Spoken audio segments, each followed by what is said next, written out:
Mwijaku muongo mkubwa, yupo kwenye jiwe la Saudi Arabia anaomba dua, unaambiwa. Yupo kwenye jiwe la Saudi Arabia. Mungu awasaidie mke wangu na watoto wangu apate kazi nzuri sana. Mungu amsaidie Mama Samia. Jamani, yuko kwenye jiwe Mwijaku. Mwijaku, usidanganye na uongo wa Saudi Arabia. Unaenda kwenye jiwe unaomba, nani anakusikiliza hapo kwenye jiwe Mwijaku?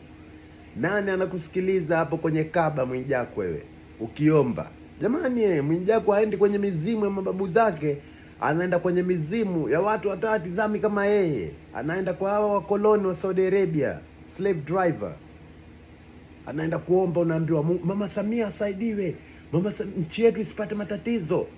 Hakuna Mungu atausikiliza story hizo, sijui nchi yetu isipate matatizo. Ni sie watu tunatakiwa tuwe na akili, tusipigane vita.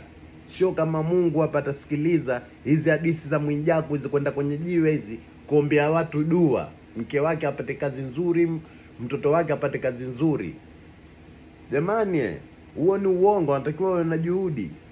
Ukikaa nyumbani tu wewe ataomba dua kiasi gani wewe upate kazi?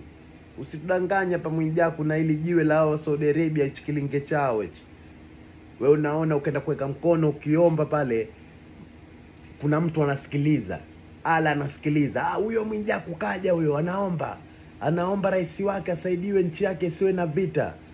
Huu ni uongo Mwijaku. Uko Israeli huko na Palestina kusenge kuwa na vita huko.